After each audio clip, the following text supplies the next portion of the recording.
How do I change my thing? To what? Black History bucket list. I was Oh, it's just Black History Boot Camp. Okay, well, maybe that's that's what you need to what you call do. it. Huh? I said maybe that's what you need to do as a Black No, History Boot. the girl track ladies, that's them. Oh, okay. Go out and then when you come back in, it'll let you change it. Okay, thanks. Yeah. Hey everyone, we are what a few minutes late. Just trying to make this happen and getting ready to. We're rallying all the ladies on to have this conversation. How are y'all doing?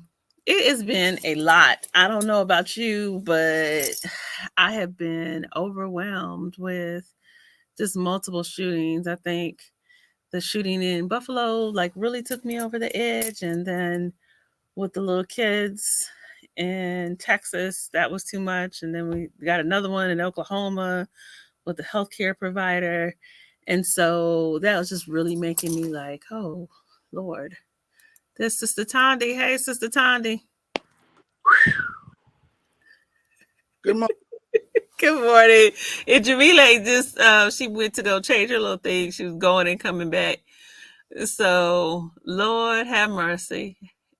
That much right there? Is it the Temptations? It's so hard to say goodbye to yesterday. Who sang that song? No, that's, I, um, I forget who it was, but I was singing so hard to get out this bed. Ooh, it was you, so hard. bless your heart. It was Isn't so hard. that Boys to Men? Did somebody sang it before Boys to Men? Yes, but Oh, okay, boy. Okay, okay, we'll go with Boys to Men. we'll go with that one. We'll go with that version. And then the Condi version. Ooh. Lord, Lord, Lord, Lord. Well, I was just saying, I was just talking to the audience. Nobody's on here right now, but I was just talking to them. And I was like, Lord, so I realized like so much has happened since the last time that the three of us talked.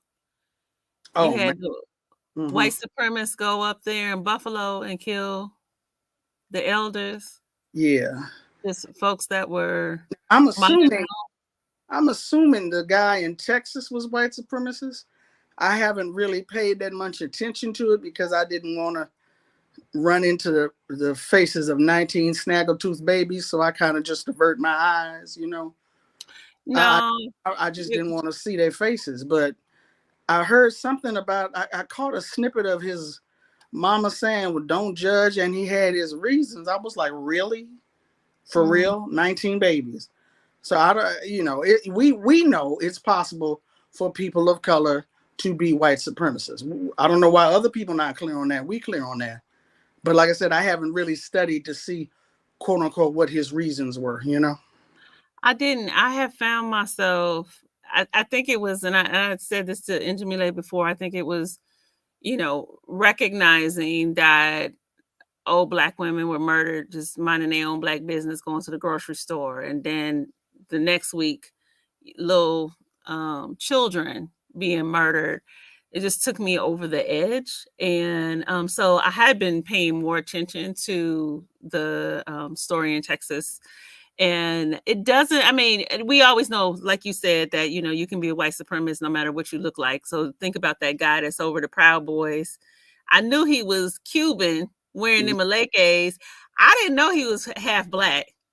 He's part Cuban. One of his parents is African American or black. I don't know where from. A person African, the other was Cuban. I was like, okay, you were completely out your mind.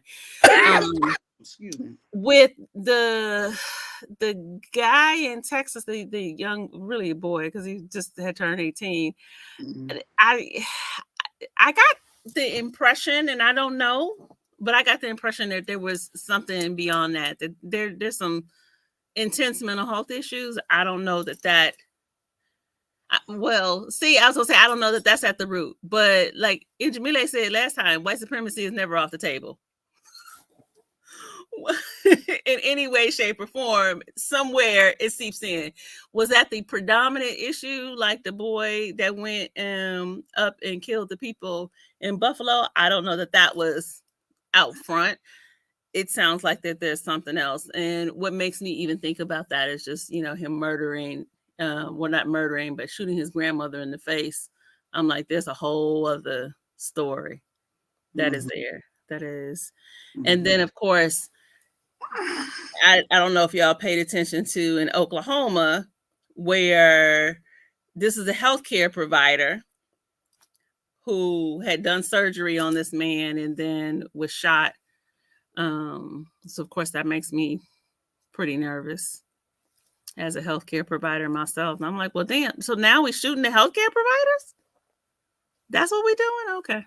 And I was like, wait a minute. He worked on your back and you mad at him? I mean, chronic pain can be a doozy. I've worked in a pain clinic. Chronic pain can be, you can lose your mind with some chronic pain. But you go and shoot somebody? That's a whole other kind of thing. Mind, and it didn't help the photograph that they showed of him, okay? That didn't help. Oh, what did he look like? I didn't see him. You ain't seen the picture. Ooh. No. Have you seen the picture, Jamila? Oh, okay. You should go Google him real quick and come back. Really? Okay. I mean, I saw I know that it was a brother. The dude was African American. No. I'm talking about the doctor that did the surgery on him. So was the one who shot him. And like I said, let's just say that's not a flattering photograph. Wow. At all. Wow. Wow. I mean, it speaks to the sickness of the society and this constant obsession with guns. Just everywhere, pervasive. Yeah, there is an obsession with guns, and I think that has permeated the culture because it is a white supremacist culture that is in fear of everything that it has stolen. But there's a sickness in this society. There is definitely a sickness, because my thing is, you can ban assault weapons all you want. You're going to turn people into axe murderers. We need to figure out why people want to kill in the first place. What is driving these people to kill? What is driving these people to kill unknown people, strangers, large numbers of them? There's something going on in society. What is this sickness? You don't want to address that. Okay. All right. Keep on. Yeah. Keep on. So I know we were supposed to talk about Juneteenth. We're going to get to Juneteenth, but I got to go there just for a second that you said that. Okay. So work with me, Jamila and Sister Thandi. Okay. So have y'all seen, Ajoka and I just finished watching on Amazon, The Wheel of Time? Never heard of it. Me either. Okay, so it's interesting. I think we should play with this. Okay, so think of Lord of the Rings kind of energy. Lord of the Rings, quest, young people going on a quest, trying to, stop evil from permeating the world. It's woman-centric, though, in a very interesting way. So again, Dr. McCray always says white supremacy is never off the table. So of course, the protagonist, what do you think the woman's going to look like? But so the main character is a white woman, but there are these other women that are witches that have these power, and women have the power. And when men get the power, they go mad, but the women are like basically the protectors of the earth. I do think in a way that this particular series is really interesting because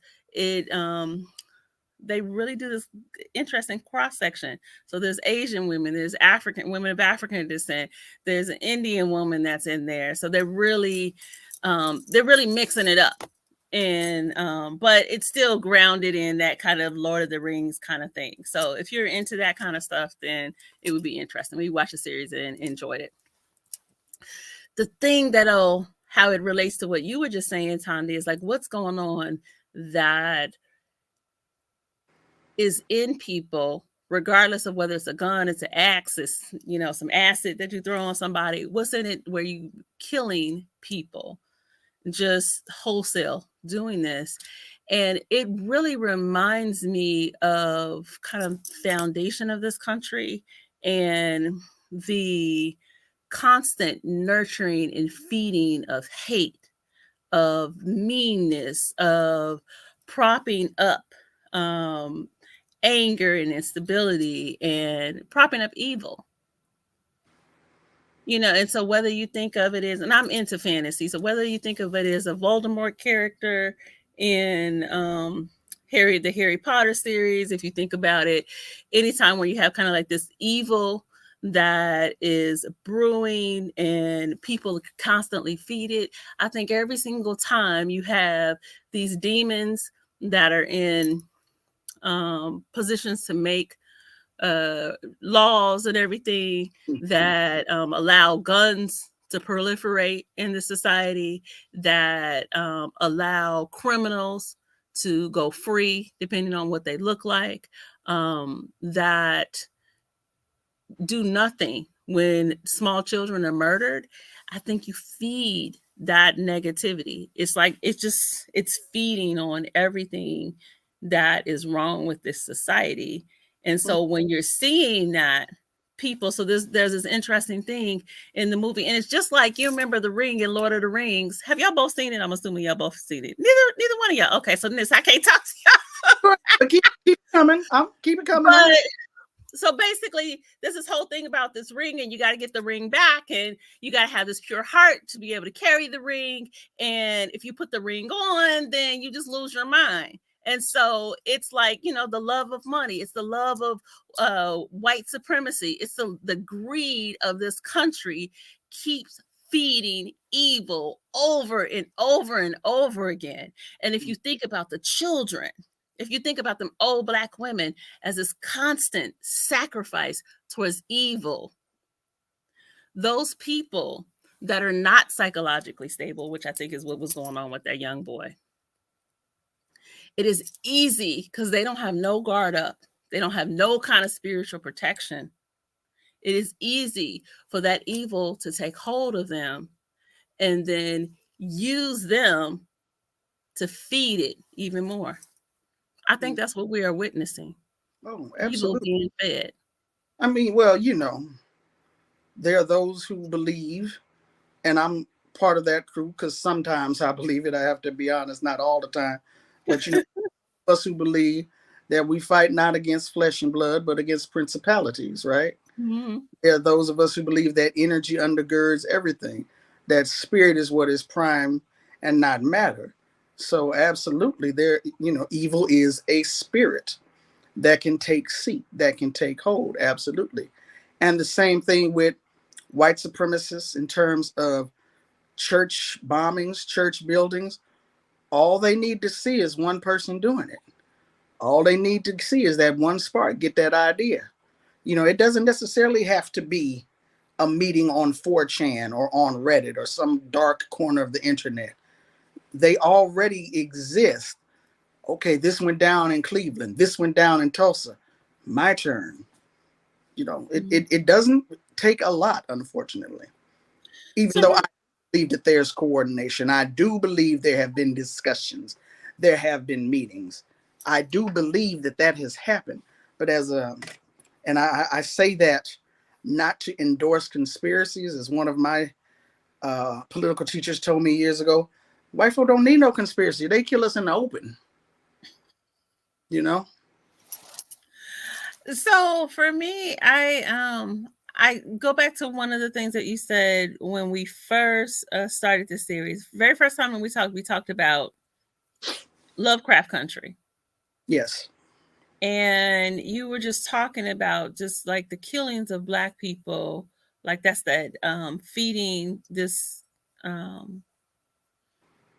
What was the brother that sacrificed?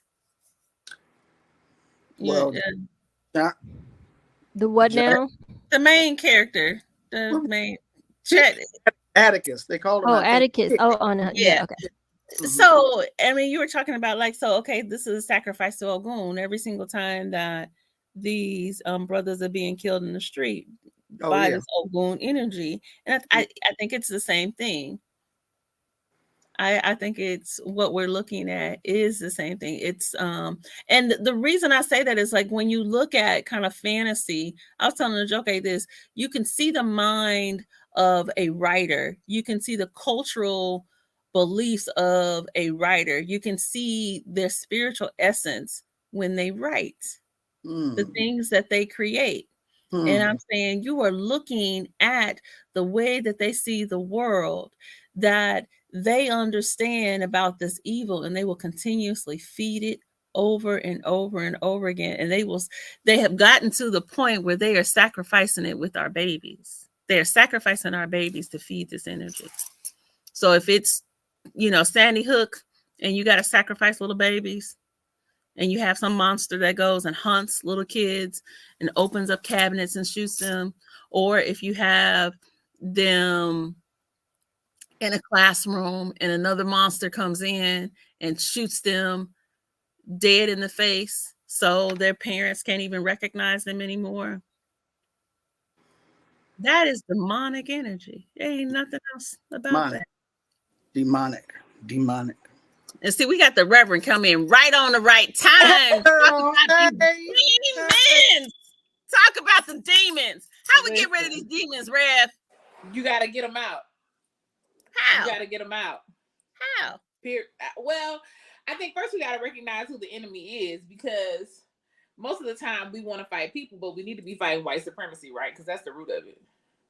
And some of us are holding that demon, regardless of the color of our skin. Some of our practices are holding the demon of white supremacy, regardless of what we're calling it, right?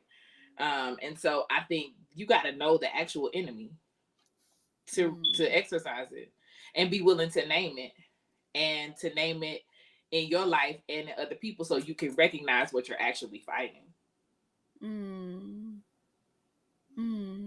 Wow. Okay. All right. And that's why I said earlier, because we were talking before you came on, we were talking about that boy that went and murdered those children. And I'm like, fundamentally, white supremacy is not off the table. I don't know that that was necessarily in the forefront, because it's clear that there's some serious mental health issues. People was all online talking about this. Not a mental health issue. If you shoot your grandmama and then go shoot little kids, that's a mental health issue. Period, point blank. I don't know what y'all think mental health is. That's a mental health issue. That's first of all. First of all, you don't shot. That ain't normal. You done shot your Anna in the face. That's first. Yeah, that's not healthy behavior. That's not healthy behavior. Yeah, because I don't know if y'all seen that trending where people were just talking about, well, like, oh, well, don't say these are mental health issues. Even this fool up in Buffalo. I'm sorry, white supremacy is a mental health issue. Okay, thank you. Thank you, sister. Thank you. As a professionally trained, certified mental health practitioner, because that's my position. And with much respect to my brothers and sisters who consider themselves to be neurodivergent or grappling with whatever, and who don't want to be lumped in with mass murder, I'm sorry that your feelings are hurt. White supremacy is a mental illness. It will most definitely make you crazy. It's a mental illness. I mean, this is the thing, and I promise you, okay, we're going to go and talk about Juneteenth, because that's what we said we was coming here to talk about. Think about this. Think about your ass in a comfortable house, have the middle-class accoutrements, have all the privileges of those middle-class accoutrements, and you drive your sick ass 3 hours in a car. You only 18, so somebody done bought you a car, and you got enough money to buy guns, and you gonna shoot poor Black people that don't have half of what you have. Mind their own Black business. You gonna tell me that ain't a mental illness? You gonna tell me when you see an old 86? I looked at because Injimita had a post on Instagram with the names of the people and their ages. 86 years old. You gonna look at an 86-year-old and you gonna say that she's part of taking over the world? Ooh, I was about to cuss. Something wrong with your ass. You just did cuss. I know, but I was gonna use some more colorful cuss. Anywho, okay. On that note, so here, look at how I'm gonna do this. Look how I'm gonna do this right here. How you Watch gonna? I'm gonna pivot right here. So what we know historically in this country, well, I ain't gonna even talk historically because Jamila gonna correct me. What we know about our people in this country is that even when evil occurs, even when tragedy occurs, that we have been able to sing through it, rock through it, pray through it, dance through it, move through those spaces in order to find some sort of healing. Mm-hmm. Even if you think about something like Memorial Day. So there's all these different ideas about how Memorial Day started. But if you go to Charleston, South Carolina, there's this area in Charleston where they talk about one of the first Memorial Days was held. Mm-hmm. And in that particular area, it was a camp, and the Confederate Army had put all these Union soldiers there that were prisoners of war and let the people starve to death. And after the war was over, after all this tragedy had occurred, at that point, the biggest war in United States history, the people that buried those folks, that gave honor to those folks, and wanted to find a space to celebrate were Black women. Mm-hmm. We have always been able to turn tragedy into something that can be a moment of healing. Mm-hmm. So even right now, as we talk about all these things that have happened, we know that historically that's what Black women do. So with all these things that have happened, I think that this is a good time, because as we get ready to come up on Juneteenth, is for us to have this opportunity to look at historically what has happened, but then how do we make meaning out of what has happened in order for us to celebrate? Now, did I do it, Sister Tanji? Did I do it? You smooth. That's skills. That's skills. That being said, what I want to do is I want to open up this conversation, and I want us to pivot to talk about Juneteenth and talk about the making and creating of holidays that Black women have done in this country. And so, Dr. McCray, I want to go to you first, because I think you can kind of give us some foundation.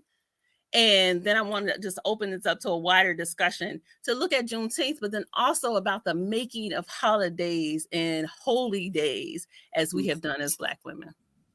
Okay. Yeah. So Juneteenth. So I think it's kind of obvious, I don't know, that it's the name is a mashup of June and 19th, the day of observance, right? So Juneteenth. And it is widely celebrated as the last day, latest day that African Americans found out that they were emancipated from chattel slavery, or the last day that African Americans found out about the ending of chattel slavery, June 19th, 1865. And as you know, history has it, Union General Gordon Granger rode into Galveston, Texas, and told African Americans that they were forever free, and set down some guidelines for their political and economic equality. So saying, putting in writing that they should be paid for their work, and things like that. So this is in I think it's juxtaposed against other ideas about the ending of slavery, right? So there are other narratives about when slavery ended. So a lot of people point toward the Emancipation Proclamation, which went into effect January 1st, 1863. But that was just that, right? A proclamation that declared states, in rebellion during the Civil War against the Union, an active rebellion as of January 1st, 1863. The people who were enslaved in those states would be forever free. Well, that's like, the United States was making a proclamation against states that had said, we're not in the United States and we don't care what you have to say. So any enslaved person who was freed, as the story goes, as a result of the Emancipation Proclamation, either freed themselves, got themselves free, right, or were freed with the help of Union soldiers, right. So the Emancipation Proclamation itself did not spell the end of slavery. And in fact, I think a nuance that people need to understand is that if there were states that were not in active rebellion, in which slavery was legal at that time, those people who were enslaved there weren't forever free. So a lot of people point out, well, that's not the end of slavery. And then the passage of the 13th Amendment comes December 6th, 1865, right? So we don't really, there's no national observance of the passage of the 13th Amendment. How people think that Juneteenth became a national observance when it was just a Texas thing. I have a godmother who's like, yes, that was just a Texas thing. So I find it laughable when people are saying Juneteenth is a national observance. But in part, people who had been accustomed to celebrating Juneteenth in places like Emancipation Park in Texas, which was bought actually by 4 African-American men as a grounds for celebrating Juneteenth, and that served as a segregated park for a while, but that still hosts Juneteenth celebrations to this day. When people moved out of areas like that during the Great Migration, around the time of World War I, between World War I and World War II, sometimes afterward, they took those celebrations with them. And so in a lot of people's eyes, Juneteenth became a national celebration before even last year when it was made a federal holiday. So I'll stop there, and I have some other things to say, but we can go ahead if you want to ask some questions or what have you. Pivot again. My question for all of you is, when you were growing up, did you celebrate Juneteenth? Never heard of it. Absolutely not. Hadn't heard of it. I mean, as I became older, I heard about it, and I heard that it was something specific to Galveston, Texas, but that there would be observances or mentions of it elsewhere. And, during 2020, after the George Floyd murder, I believe it was if it wasn't 2020, it was last year. It was before, I think it was before the federal proclamation, where it was like the largest Juneteenth ever. I'm not sure if it was June of 2020, it might have been, but this is the movement for Black Lives had a hand in pushing that, and so many forces were pushing as something for Black people to celebrate, to come together. And I can appreciate that. I respect that. I honor that. And I still have good sister friends who, in public, they like, yeah. But then in private, when they call me, they be like, they're not rolling the eyes, are they? They're not rolling the eyes. They rolling the eyes hard. That is not my Independence Day. Why are we celebrating getting news late? Like, what? She said, get a news late. Why could you just? They be like, Thandi. I'm like, okay, I get it. I get it, right? But again, if you notice this, it was an elder sister who had been pushing for so long for this date to be made a federal holiday. And, I got opinions about going to the federal government, but be that as it may, again, just Black people looking for something to gravitate to, grabbing something as their own, making it their own. I don't remember seeing that much red, black, and green nationally in so long. I was like, okay, still silently rolling the eyes, like, yeah. I was rolling my eyes too, because I was like, this is what they're trying to give us now. And then I heard a whole thing where they were like, no, has been pushing for this for a long time. This has been going on for many years. It just happened to get approved or, come about, like get finalized right now. But this is something that is historic. And I think, to me, that was one of the examples of the ways in which often we don't, well, I'm not, hold on, let me fix my language. Sometimes I notice that people do not actually read. They don't read. They don't do critical analysis. Is Reverend Estee over there rocking? Look out. She rocking back and forth. Oh. I didn't even notice I was doing it, but I was over here like, I'm not trying to hate, but so the first thing that I thought was like, why would they be doing this right now? This is not what we need. We need voting rights. We need all these other kinds of things. And then the first thing I did, so Greg Carr does a thing with Karen Hunter on Saturdays. And, Greg always had the information and he can go back and look at the historic stuff and the legal stuff because he's a legal person and got a PhD in Africana studies. And so I listened to people that got some sense. Not Pookie, Raekwon, and Quintavious in them. Now, if Pookie, Raekwon, and Quintavious in them, if they can analyze some stuff, I might listen to them. But right now, no. And so I listened to some people that had some sense that gave me a more of a historical lens on what was going on. So then I was like, all right, well, I'm not going to hate as much right now. You're not going to hate as much. But I am so intrigued by the number of people, particularly when you look at that online, that won't have that history about Juneteenth, that won't read and just do any kind of critical analysis. And so then sometimes it twists into, I know y'all saw the Walmart try to have the Juneteenth ice cream. First of all, you stole that from Black people's ice cream. Let's name that first. Because it's red velvet and cheesecake. Now, who gonna make that but some Black people? No, the unique combination that they use is actually, I'll have to try to find a link on my phone, but it's actually a Black ice cream company's combination that they sell as a unique flavor. They stole it. Well, Walmart does that all the time, so. Yeah, I think that's great value, stock and trade. America it's a generic brand.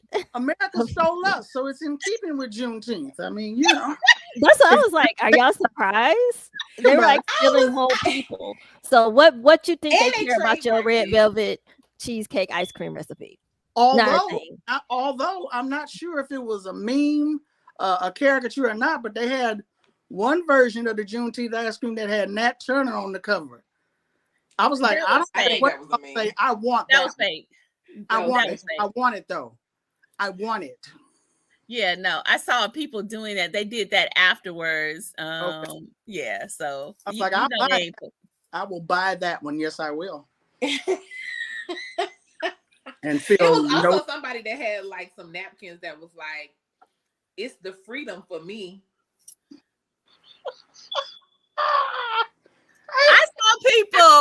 I saw people, and so this is interesting. We're gonna go back to this holiday thing. Well,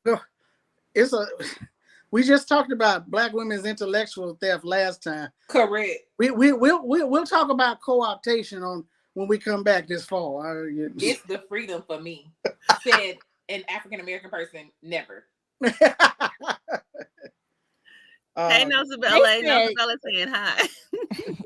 They said, if you're gonna come and buy the individual red, black, and green great value napkins, then we might as well give you this combination.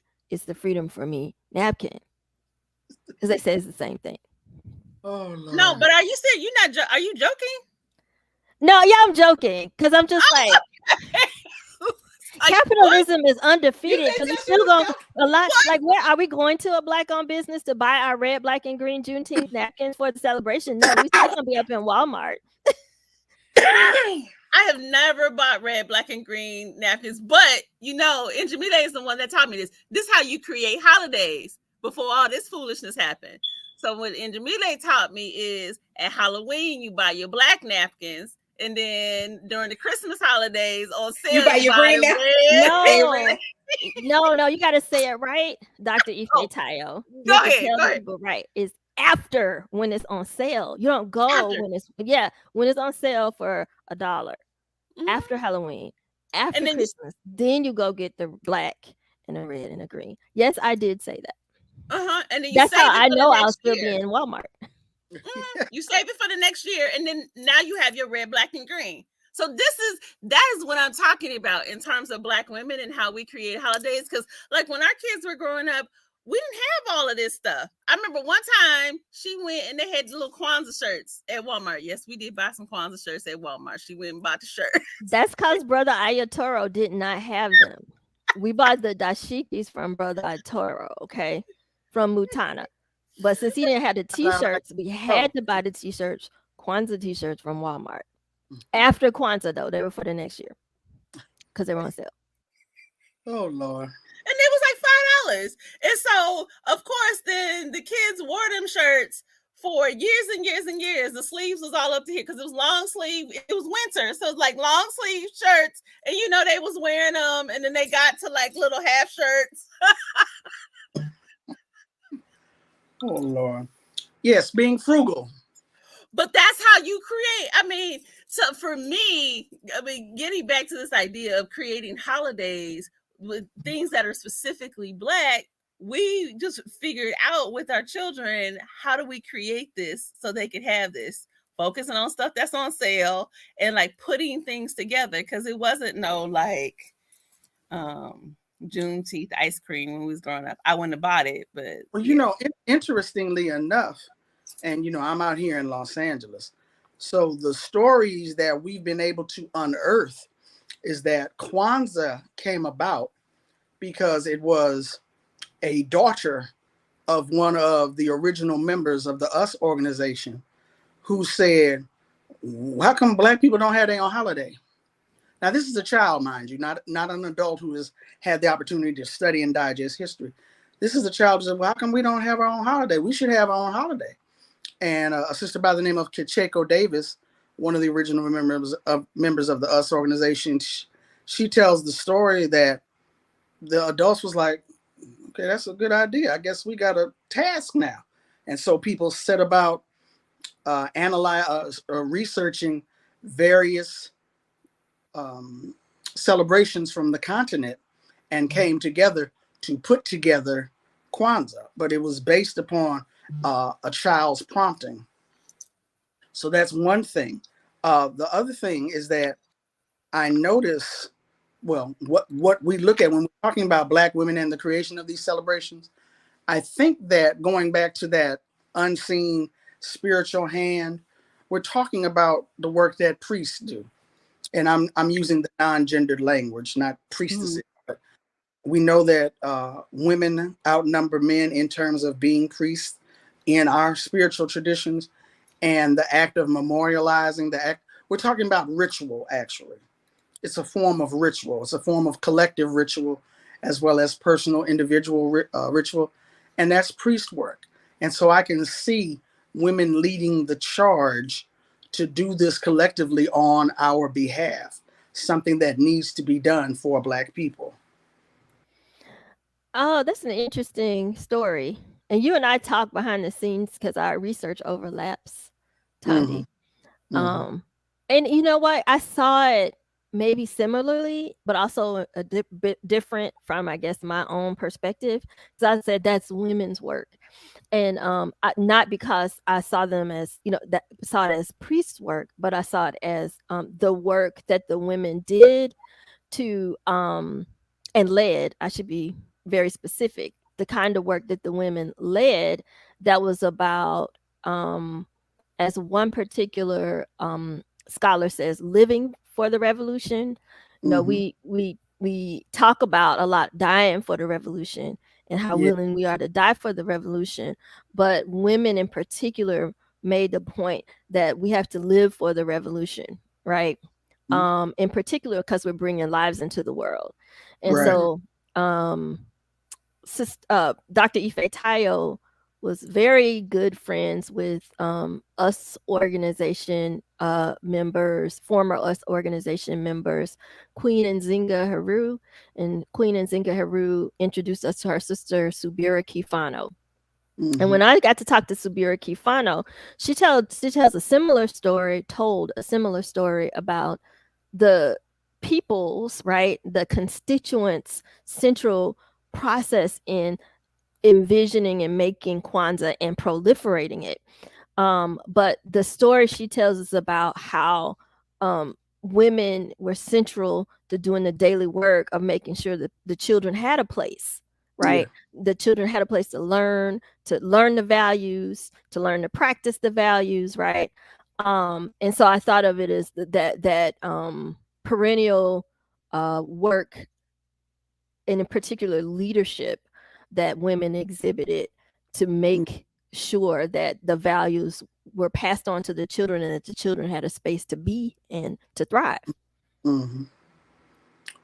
I agree, but also going back to West African and Central African, our traditions before, quote unquote, we got here. I think that what we're doing here is a continuation of that work that we did there. You know, when you look at a lot of the work that we do for the well-being, or that is done for the well-being of the community, the divination or the ebas, or the sacrifices, the work that is prepared or shared with the community or done on behalf of the community. It's a lot of it is priest work.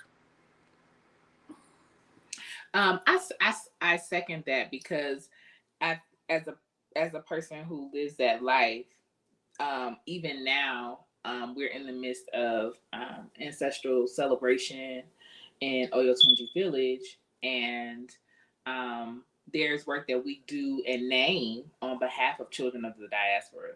Mm-hmm. That if you're not connected to that, you have no idea that we're intentionally, and I'm saying we as in a big we, because it's a hundreds of people, right? But intentionally saying, yes, there are names that we don't know, and there are names that we do know, and there are people who know of this work, and there are people who don't know of this work, but we know that this work is not for us alone.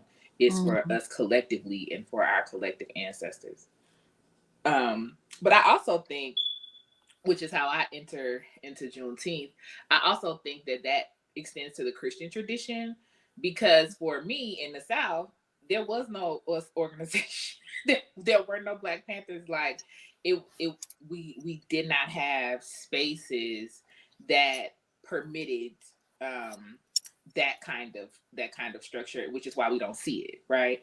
But I do think that a lot of that same women's work was happening, very much so, but in ways that got read into the Christian tradition, that got read into the Black church, that got read into Vacation Bible School. So like a lot of the stuff that I know that didn't come from my parents, who were very intentional parents and, you know, progressive in their own ways.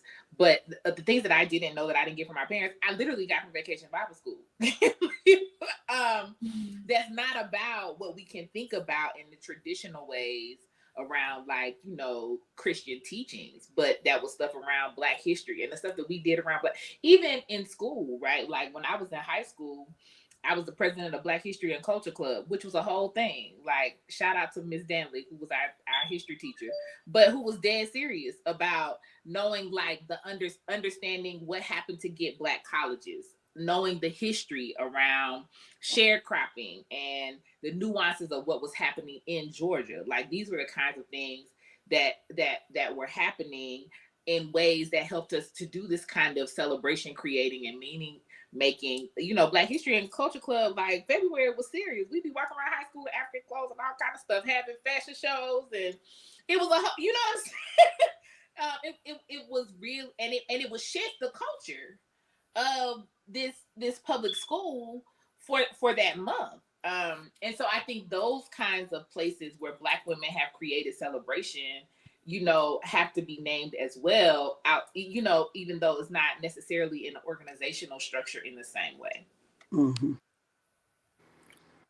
I wanted to mention, go ahead, How much time we got left? Woo. Okay, so February, I had the opportunity to attend, it was virtual via Zoom, a blessing way for an elder who was making his transition. He was making Really? he was making his transition to ancestorhood, to death. And when I say the word that just keeps coming back to me is powerful. It was so powerful. One of my political mentors, elders, teachers, Ahmed Obafemi. And the word powerful is the only thing that I could come away with. It was, of course, it was sad, but it was also beautiful. It was also uplifting. And I have to salute his family, who I know, their heart was breaking. But at the same, and for a lot of us sisters who are into midwifery, or people who have dealt with midwives and doulas, they talk about the blessing way as a cultural tool that we may have borrowed from the Native Americans of welcoming in a new spirit, welcoming in babies, preparing the mother for motherhood and receiving this new life. But this time it basically became a ritual to usher someone into the next phase of their rite of passage into ancestorhood, and got to salute his family for that. I'm not saying it was all Black women who came together to put that together. I'm not gonna go there. I ain't gonna have the family mad at me, but the feminine energy was absolutely present, and it was such a beautiful, powerful ritual that even though we don't like to really talk about death, it's something that we need to begin to talk about and look into, I think, incorporating amongst ourselves as a ritual tool. My mother passed from lung cancer in 2008, and I could tell she was transitioning. I could see it in her face that she was leaving. And I know, just speaking from personal experience, it is a horrific and yet beautiful experience. You are given an opportunity. You better get it together because this person is leaving. So say your goodbyes, get your loving in and your kisses, but get ready. And a lot of times we're not ready. Those elders in Buffalo, those babies in Texas, they were snatched away in a most horrific fashion. But there are times, even though we fight against it, I know I did all I could. I was doing that bars and calling doctors, trying to prolong my mama's life, because I was like, she would do it for me. I got to do it for her, until I started getting the signals that she is leaving. So you need to prepare. We don't always get a chance to prepare. And if you are given that opportunity to prepare, if you can see past the heartbreak, if you can see through the tears, even though it's horrible, even though it's painful, it's still a type of blessing, And I guess that's why they called it a blessing way, why they titled it Blessing Way for this particular ritual. But that is our work as Black women, ritual work. And I'm being very specifically gendered. That is our work as Black women, ritual work. That is where some of our most potent power lies, for our families, for our babies, for our communities. For those of us who have not given birth physically, who see all of our people as our children, as our people, something we can and should do on their behalf. So I just wanted to share that about the blessing way. I have never, ever heard of a ceremony like that. That's pretty powerful. That's dope. I mean, And usually we focus on after they pass. This will, and when I think about it, it was most befitting for this particular individual. Brother Ahmed was somebody who faced challenges square on, looked them in the eye, and did not flinch. When others would go that way, he would go forward. And so, having a ceremony to usher you into your next phase. That's something that it's a pain, the ceremony, but we need to have it.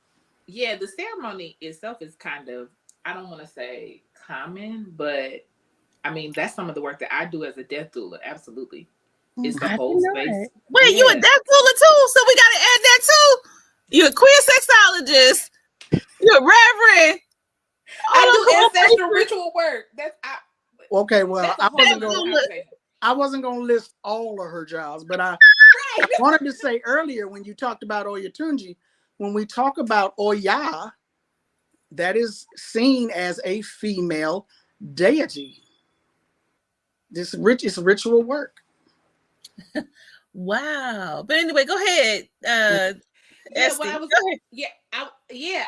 So what I was going to offer is, yes, the language, which Thandisizwe already said, the language blessing way does come from our native siblings.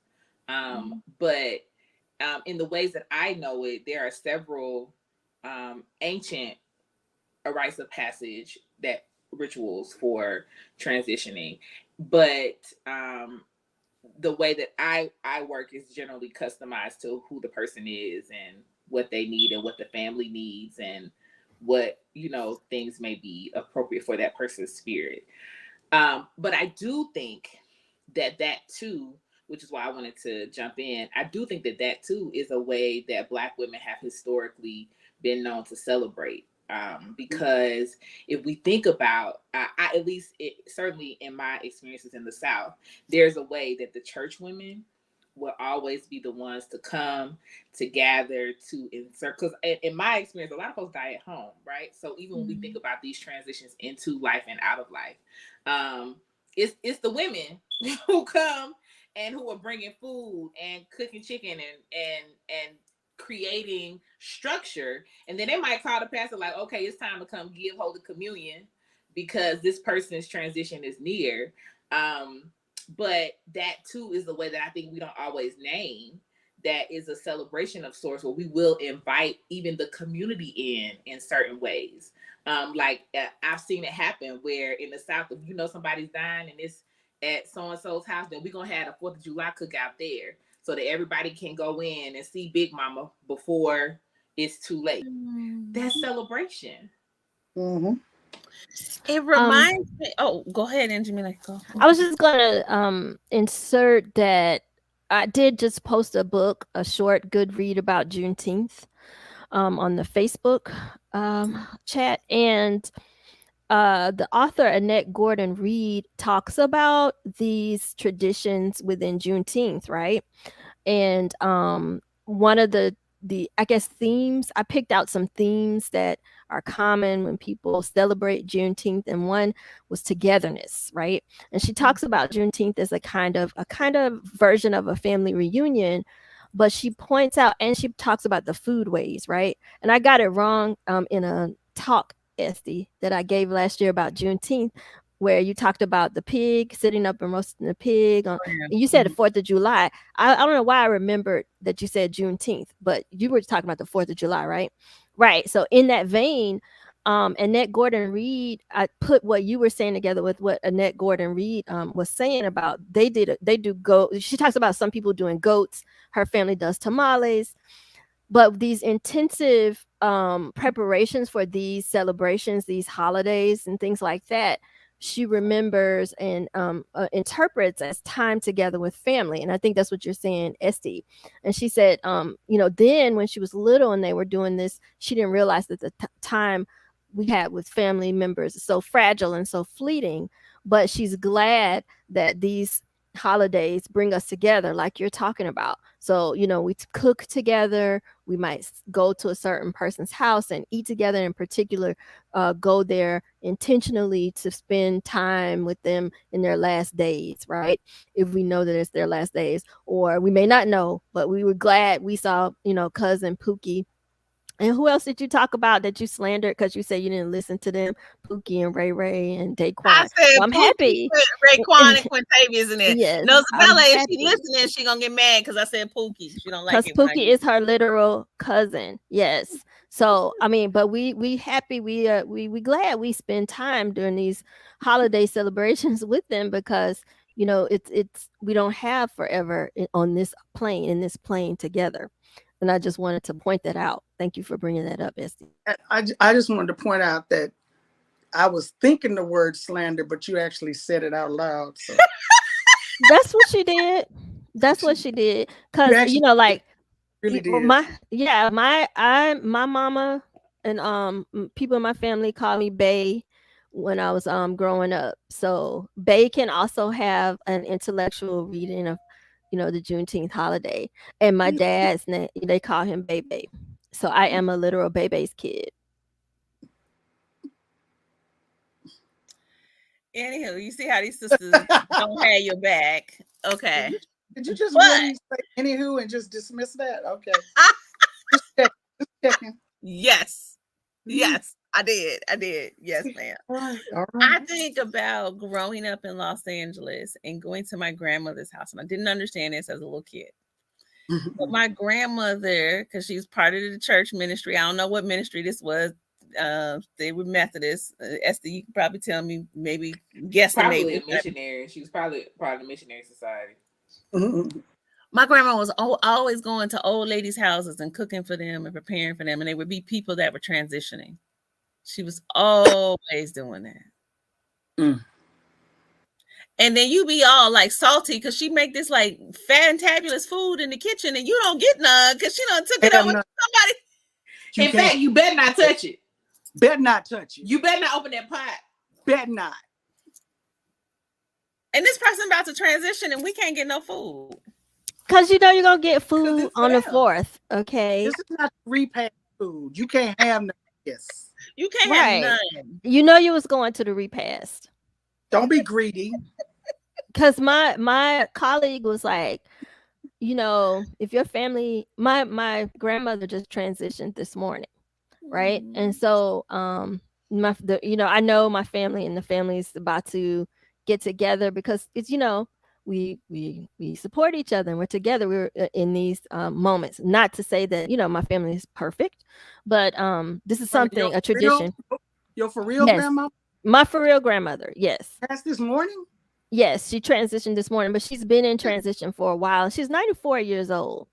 And that's another story. But yeah, she was, we were prepared for it.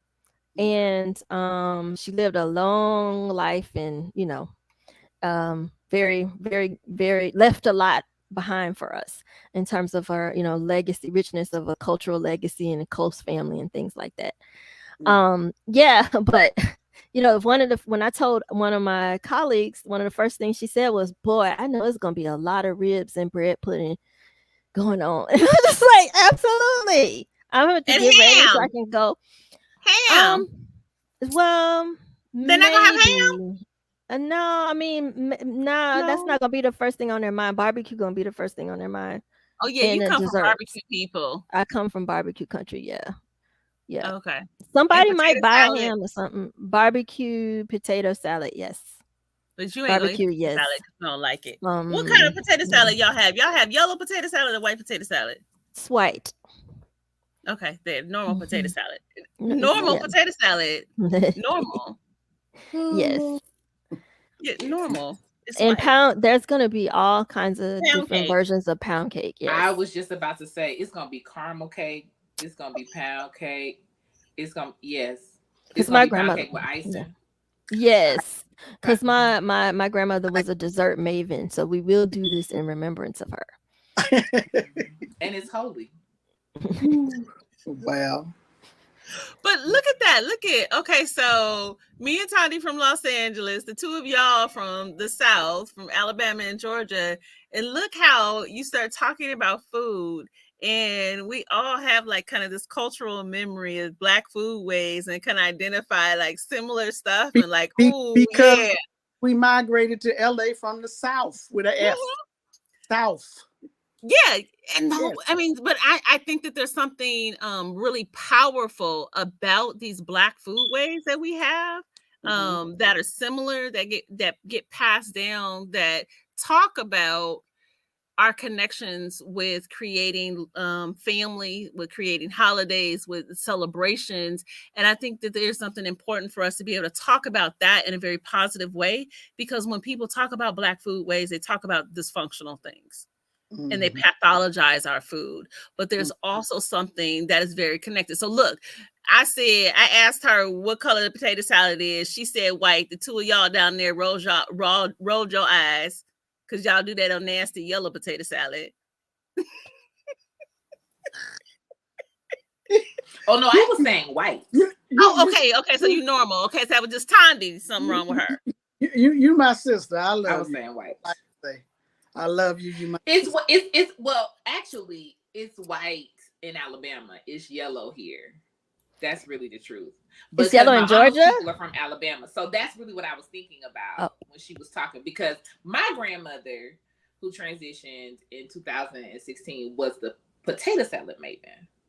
Now she did desserts too, but those were her two things. But really, the potato salad, like she would drive to 40 and 50 minutes away because they'd be like, "We want some Miss Pauline potato salad," and it was white. And yes, I grew up with white potato salad, but in the last few years, I've taken a liking to yellow. I admit it. Yeah, now in Macon, Georgia, with my daddy people, no ma'am, it's yellow. No ma'am, because it's made with sandwich bread and Miracle Whip. I've got to check that out because my husband's folks are from Macon, and I never noticed because I don't like potato salad, and I just run past the potato salad. That's why it's the sandwich spread. Because that's what that's what I realized was the difference when I started observing. I don't know I don't actually know what sandwich bread is because you can't find it in the grocery store. You got to go to the JC Marts by the gas station. But that's what people in Middle Georgia are using. Is some stuff called sandwich spread. Yeah. So let me ask y'all this: what, if anything, will be on your Juneteenth table? I think, so my new transition. So I have, since the pandemic, I have become this this grilling queen. So I'm sure y'all have seen these pictures that I will put on it.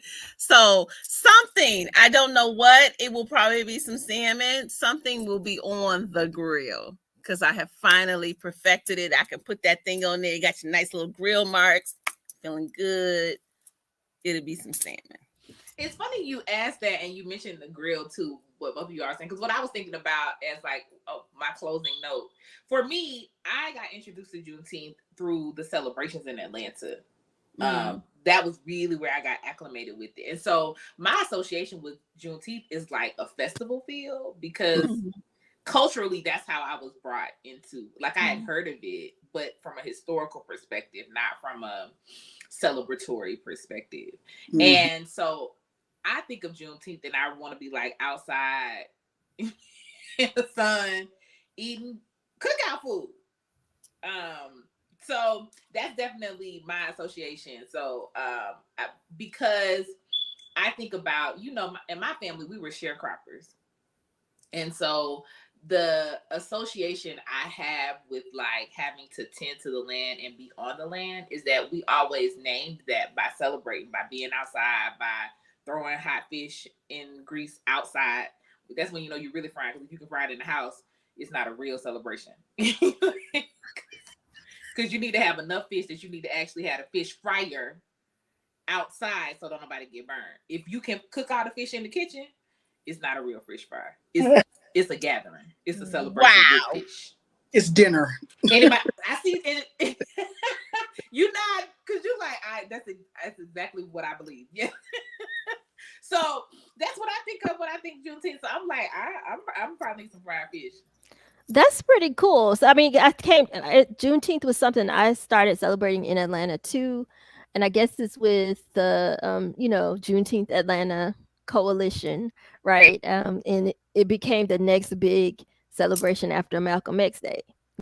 I'm looking to go to it, and then and for me there was a lot of service involved because ASALH, the Association for the Study of African American Life and History, the Atlanta branch, partners with Juneteenth Atlanta, and a lot of times we were helping set up booths and doing Black History trivia and all kinds of stuff. So and it came to be associated with me with the festival food. So thank you for pointing that out. But this thing with barbecue, it's so central to Juneteenth celebrations. And it's interesting because it's like something that came from the indigenous people, right? And we made it sort of our own thing. So it celebrates somebody I saw online ranting um about the red, black, green, and gold association, color association with Juneteenth, saying that this is not a Pan-African holiday. This is specifically grown from American roots to respond to these American conditions. And I think somebody just said it could be both and, right? It could be both things.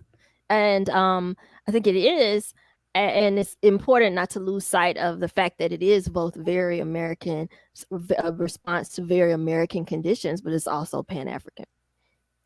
Yeah, I just don't like when people, I forget that group, Tandi argues with them online, them people. They shall not be named. I call them the alphabet niggers. No, we are not going. And I'm a little bit tiffed at Njamile for giving that a scintilla of legitimacy. I can't do it. I can't. I mean, I agree with you from a historic perspective. Yes, it is an African-American holiday. It comes from Galveston, Texas.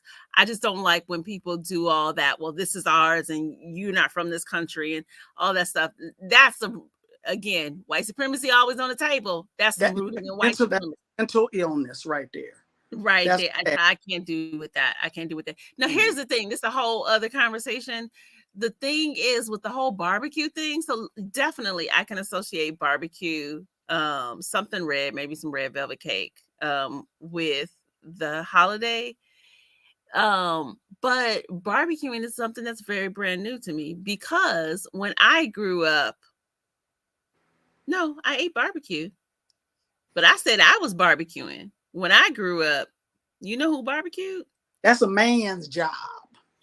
That's men's work. Men on the grill. I never, not once, not a single time in my entire life saw a woman barbecue. You would get cut. Now, they couldn't be in the kitchen. They didn't know how to do no eggs or nothing like that. My daddy didn't know how to do none of that. My daddy would be out there smoking turkeys and doing all kinds of stuff on the grill. That's it. And so for myself, actually, I had to kind of bring that to my conscious awareness and work through that of this idea that I was going to stand in front of a grill and cook something because it was so different than anything. Yeah. Yeah. That's what that is. I think it's a larger American thing too, that the men in previous generations, were the grill masters, quote unquote. But me, when I grew up, it was a, get in where you fit in kind of thing. All hands on deck. No, well, so in terms of grilling, and I didn't grow up seeing the kinds of stuff. So because I don't eat beef and pork, and so I will grill any kind of thick fish, vegetables. I will make some chapati, some flatbread. I will literally put that on the grill and barbecue the flatbread. You name it, and kale, broccoli, all kinds of stuff be on the grill. Yes, ma'am. Yes, ma'am. I will throw some kale on the grill in a second. So I think I got my menu. So I think I'm gonna do some grilled kale, grilled salmon, white potato salad, and you ain't had to get snarky about it. Just go on with your menu. Go on and name your food. Baked beans, and I might do a pound cake. You ain't said nothing black yet. Why all the focus on white, my sister? Ooh. Ooh.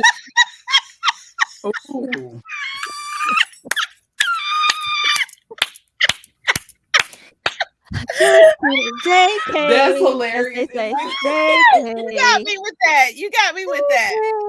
But no, the real thing is red, right? So with Juneteenth, one of the traditional things was you got to have something red.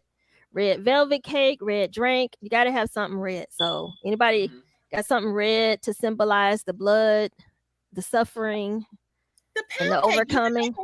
You can do a red pound cake, and then this is what you do, as opposed to putting that red number 5 in there or red number whatever, 52. you do a little beet powder. Mm-hmm. So I know whose house I'm not going to. I'm looking for red velvet. Anybody out there doing Wait red a minute. velvet? Okay, so Red she talking that mess. velvet. She talking that mess. In the 20-something years that we've been friends, ask her how many times she done come and ate out my pots in my house. Plenty. No, I mean, I'm not saying, no, this is not a wholesale disparagement of your cooking at all. I am not, huh? She's just about this Juneteenth. Thank you. I'm not eating no beet Yeah, powder. we're not gonna do the beet powder. Thank you, Not ST. you I need somebody to taste go it. in the chat. Somebody need to tell me where I could get the red. I real feel red like velvet cake. in honor of the ancestors, it's gotta be a little non-healthy in traditional ways. You know what I'm saying? Like I feel like this is the time where you need to make, sweet tea and with the layer of sugar at the bottom of the picture. You mean diabetic tea? Yeah, where you can see that extra like clump. The layer. Yes. Oh, that's no. how you know it's that's how you know it's correct. No, see, what if we want to do an ancestral, going back to my grandfather, this is the ode to my grandfather, you gotta do solar tea. You gotta put the whole big old jar out in the sun. Make you some, and not solar tea. Ooh. I might So come we'll for add the that to the tea, list. but I'm not coming for the pound cake made with bread with beets. Not You gonna- wouldn't even know. I mean, it's don't beet take my powder. and don't take my advice or opinion if you don't want to be on insulin. Okay, this is a disclaimer. It's just I'm just talking from my personal preference. That's all. Anyway, on that note, as we close out, okay. Oh, I wanted to say something. I wanted to go back. Now we don't went all the way around the circle and stuff. I wanted to go back because I put a link in there about when Sister Tandi, when you were talking in that video that you posted about the making of Kwanzaa, because I think that that's important too, because we can kind of get caught up into I'm gonna use the word identity politics. I'm gonna use that word right now. And I'm gonna make my own definition for it. I know when Njamile first 20-some years ago asked me about Kwanzaa, and I was like, oh no, we don't celebrate Kwanzaa. I come from Los Angeles.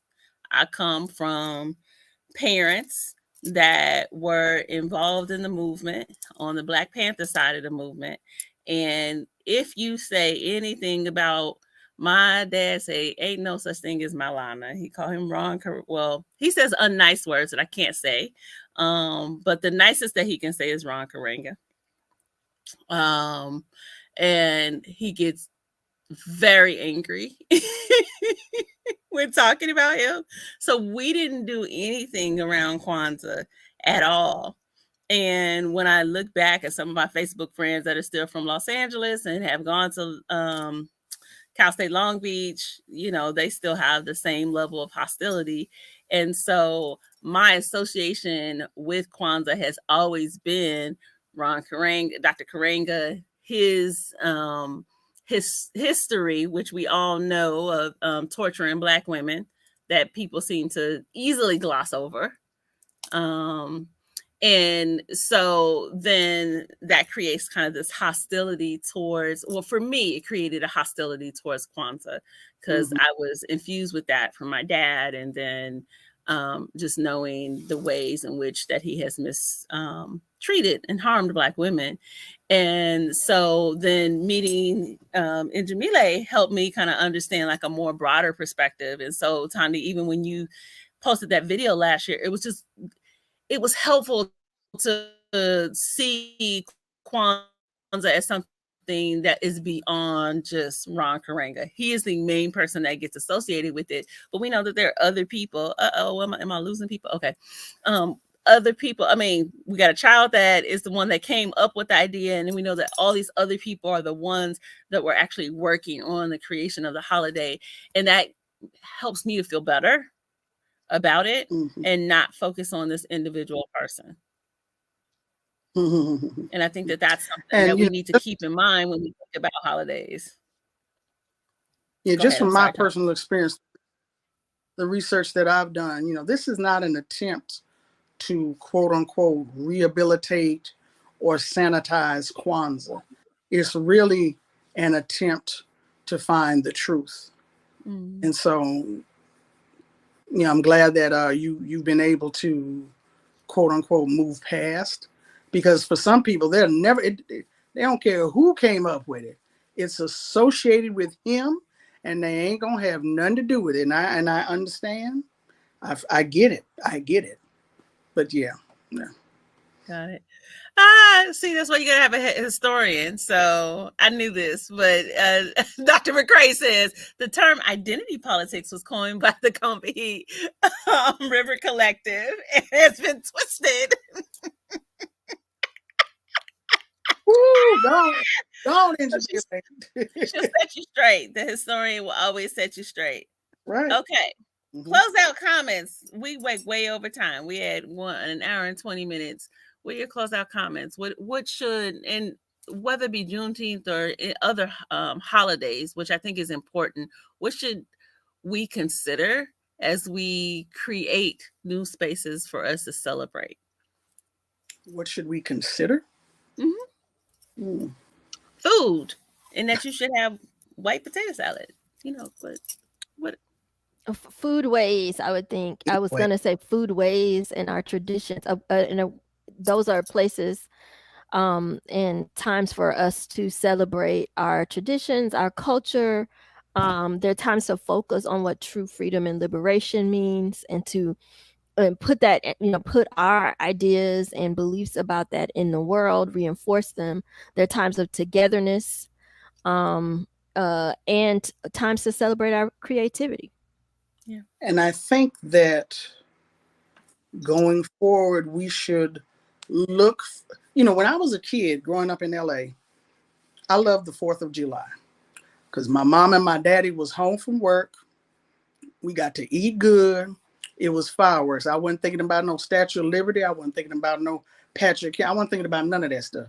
It was an opportunity to have fun.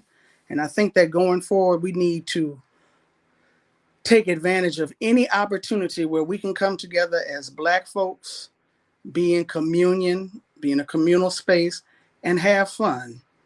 Have some expressions of Black joy. No, it ain't our Independence Day. Yes, they got the news. We celebrating, they got the news late. Okay.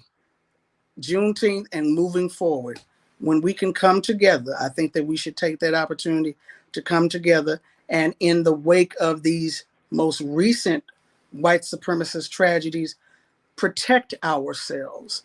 We must protect our joy and protect ourselves as we move forward. I'm gonna jump in and say, our ritual is a creative collaboration. It's all, even if it's in its origin, something that was made up, right? And so I think it's important to be, I'm saying, even if it's an ancient ritual, there's a collaboration with the divine that occurred to make it up. And so I think it's important to take agency around how we choose to be creative and through meaning making.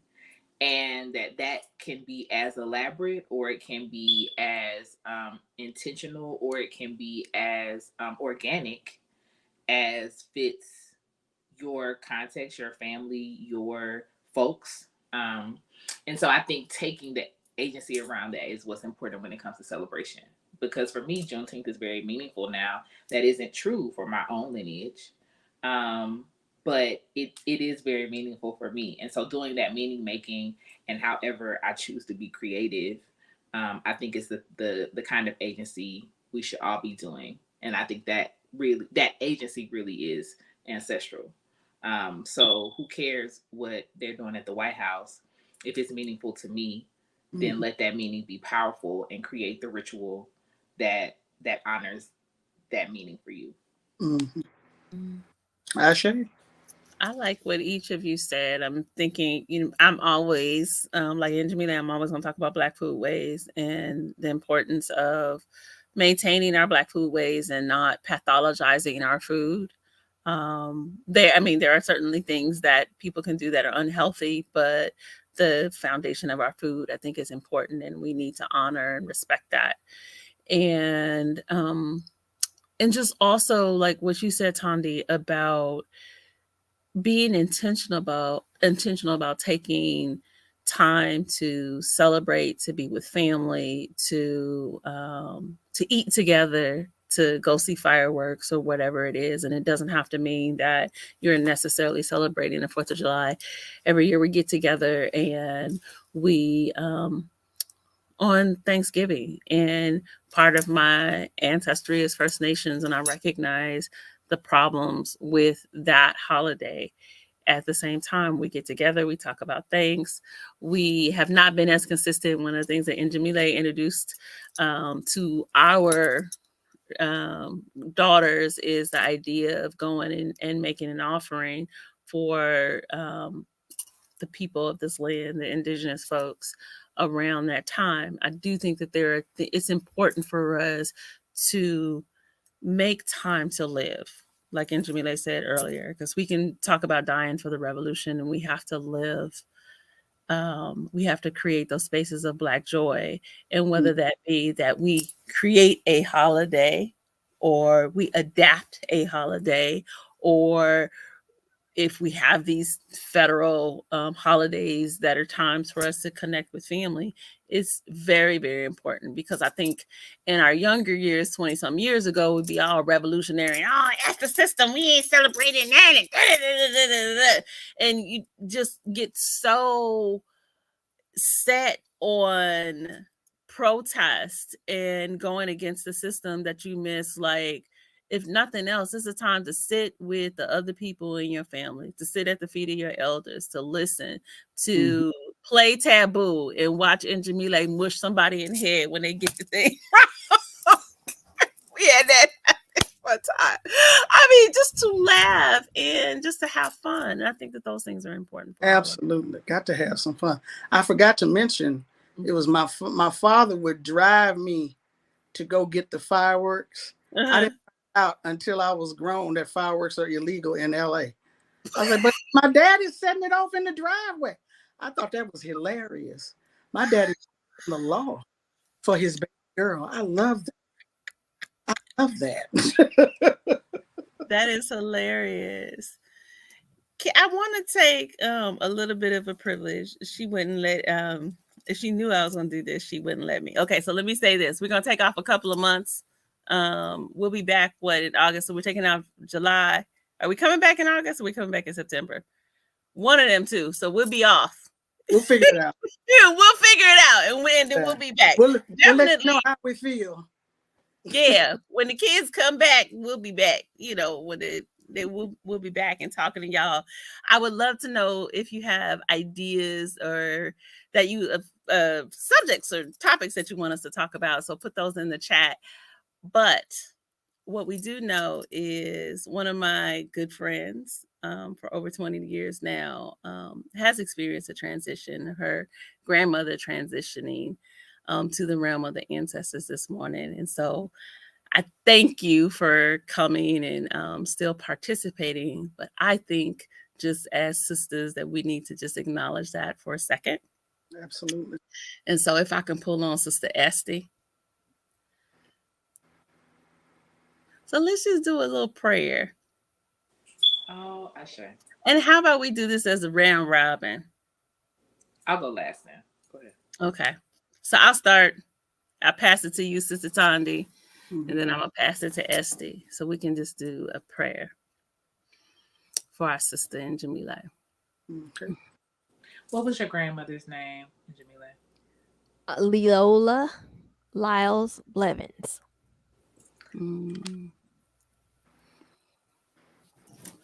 Mother, Father, God, divine energy that holds us all, we call upon you today as one of your daughters is transitioning to your world. Leola Lyles Blevins is transitioning to the world of the ancestors. Please light the path so that she is able to get back to her husband, her mother, her father, and all those that have transitioned before her. Please allow her to find respite, to find health, and find happiness in the realm of the ancestors. And for those that she has left behind, including Pat McCray, and I don't know your auntie's name, and her other daughter, her second Mona. daughter, Mona. Mona, Yeah. and her granddaughter, Kenja and Jamile McCray, and her great-grandchildren. Please allow them to have some comfort and be able to hold on to the lessons that she has taught them. Ashe. Ashe. Ashe. Thank you. Miss Leola, we thank you for the work of your hands and for the work of your heart in rearing your family, in providing them lessons, in providing them love, and providing them sweet memories. We thank you oh so much for the work that you have done. Ashe. Ashe. Thank you. Egungun mojuba. Egungun mojuba. Egungun mojuba. We call on the collective power of our ancestors that are in heaven. We give you thanks. We give you honor.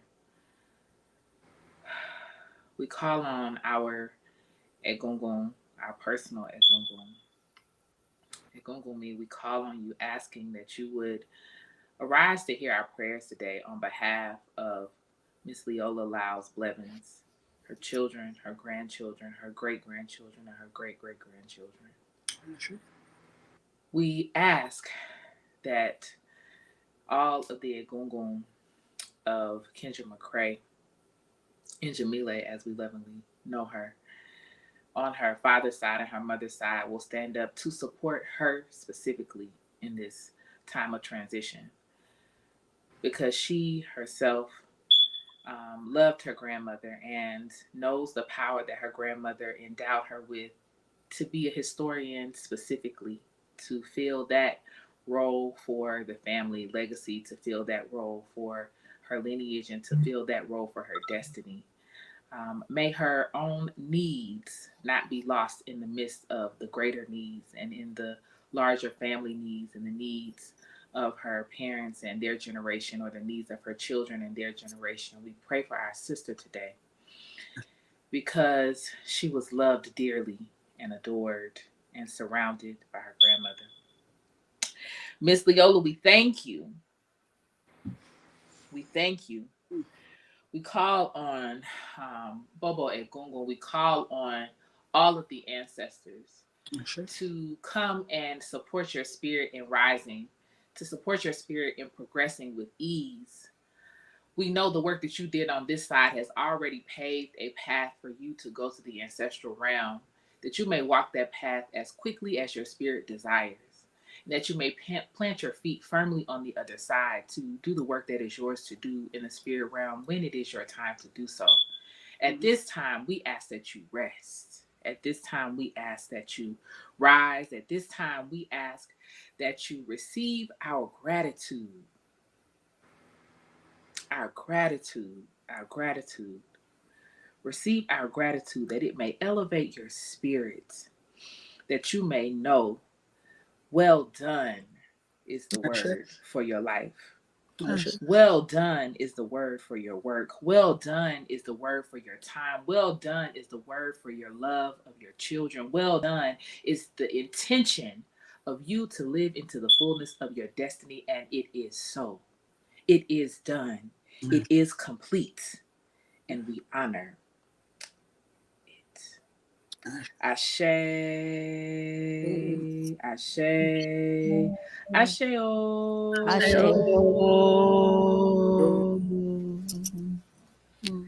Oh, thank you. That was nice. Of course, of course. So, all of y'all out there, hang out with your family on Juneteenth. Let us know. And Jamila asked you what you gonna cook for Juneteenth. Let us know about your menu. Take care of yourself. We'll see you in a couple months.